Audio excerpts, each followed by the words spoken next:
Coach Jones, you'd like to start us off? Sure.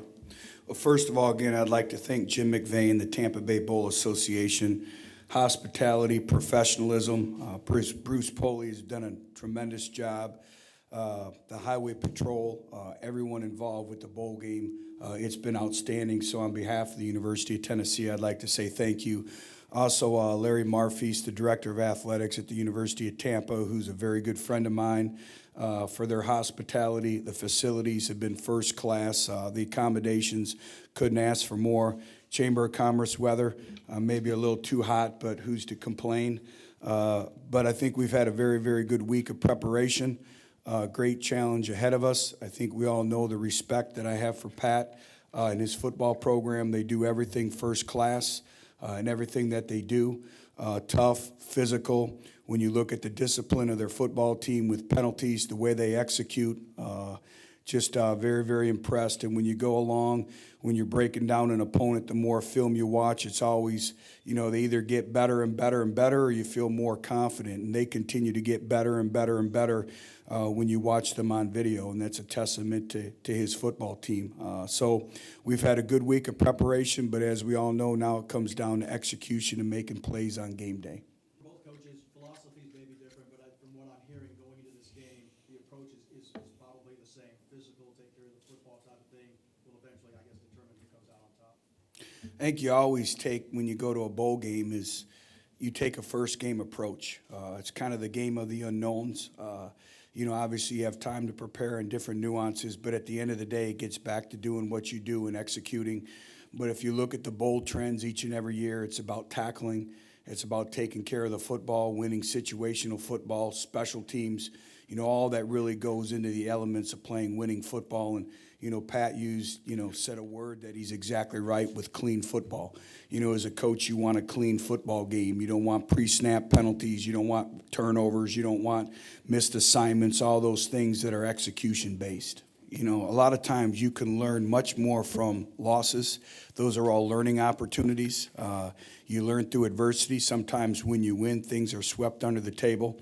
But really it comes down to character, the character that you have in your football program, the competitive character that you have. And they were gut-wrenching losses. And a lot of times, particularly, being in Knoxville, you can let the noises, the distractions creep in. And I was really proud of our players, the way they responded, and they had no choice. If you're a competitor, if you're a fighter, you're going to get up every day. You try to learn for those and not duplicate the mistakes. It's hard to really practice those, so you have to learn from those and continue to move on and grind, and it's a long college football season. And I say it every year, is usually the teams that can manage the natural adversities that a long football season brings about. They're playing in great bowl games like this. And let's make sure we never take the bowl experience for granted. And I think we found that out in our storied tradition at Tennessee when you go a few years without a bowl game.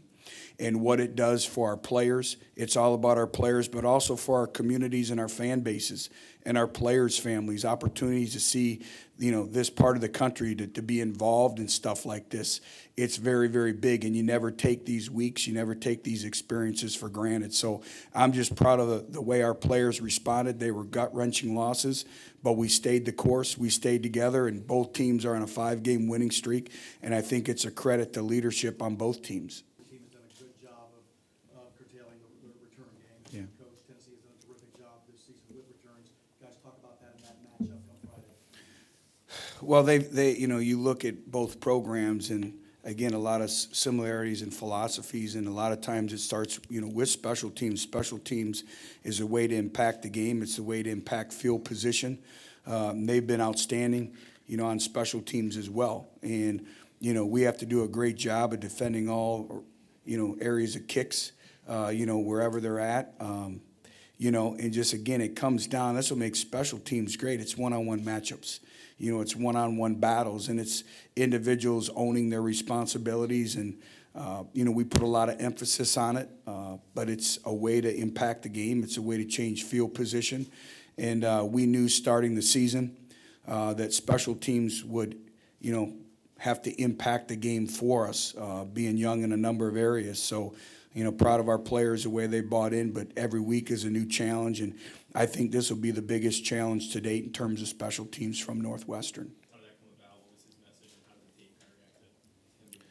I think anytime you can have a Hall of Famer come and talk to your football team, I will tell you this, I thought he made, and I know he made a lasting impression on a number of our players, our coaches, and again, just, his values for what he stands for, his character, his work ethic. You're talking about one of the greatest players to ever play the game. His competitiveness, just talked about the importance of team and really life lessons. And this is one of the opportunities, again, being in postseason play, that it's more than football. It's about preparing your young men for life after football. And no matter what it is, whether it's football or the business world or what have you, special people have a different edge to themselves. They have a little something special about them. And, that he could pour some of that out onto our football team was very, very special for us. And, it's a relationship that we've had with him, and part of the days also with the Bucks and all that. There's a lot of parallels. And we have one of the greatest linebackers in college football here to be playing here as well. So, I was part of the neck roll generation, man. I couldn't play today. when you look at it, Arkansas, a lot of similarities to Arkansas in terms of mentality, toughness, the ability to run the football, stop the run, a little bit of Oklahoma in terms of scheme-wise, offensively, and some different things that way, up-tempo. And, the thing when you watch Northwestern, again, they don't beat themselves.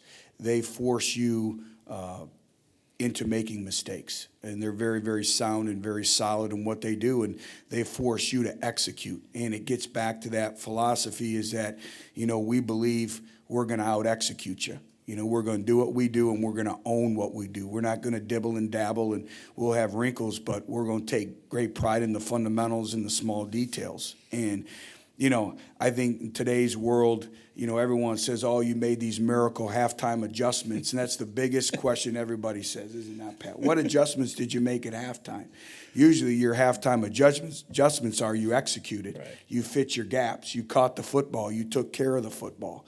And when you look at them, they're very, very disciplined. So, again, Arkansas, Oklahoma, a little bit of flavor throughout the course of our schedule. Both coaches, how do you get your message across to your guys to enjoy the bowl experience, but be smart about it? I mean, have fun, but be smart. And also, have you ever had, in your careers, had to send a kid home from a bowl game? Well, when I speak for us, last year was an unusual year because really everyone in our football program had never experienced a bowl game. And that's really hard to fathom at the University of Tennessee being, I believe we're fourth in all-time bowl appearances. And I think the experience that we had at that bowl game, but the commitment level that our kids made in their preparation, there was evidence behind it, and we had the success that we had. And we're hoping that propelled us into this bowl preparation. And every team is different and has different personalities, but they had a great experience. And, getting to Tampa in the Outback Bowl is something that drove our football team. I'll never forget it. We're playing at Missouri, and it's about 23 degrees. And before the kickoff, Jalen Reeves-Maben gets everyone up, and he says, if you don't like this weather, let's win so we can go to Tampa.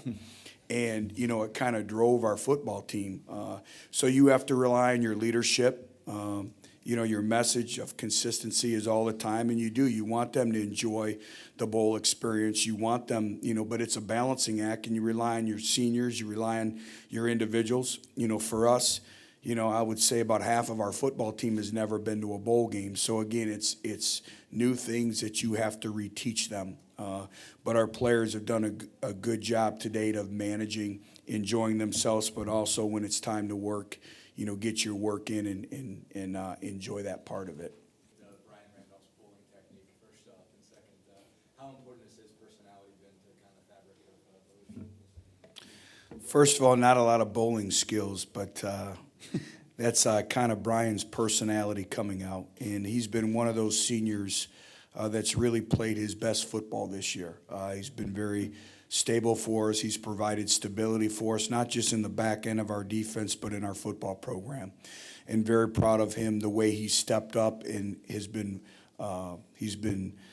vocal in his leadership, which, he's kind of been a quiet leader, so to speak, and just maybe led the defensive backs or the defensive side of the ball, but he's really spoke up. He's been a member of our players' staff. And, the way his leadership has really grown and developed, I'm really proud of him. So he's been a rock of stability there for us.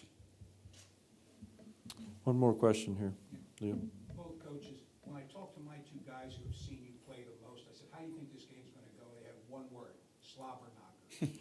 Do you think the game is going to be won or lost in the trenches, or is that too simplistic? I think it's a line of scrimmage game.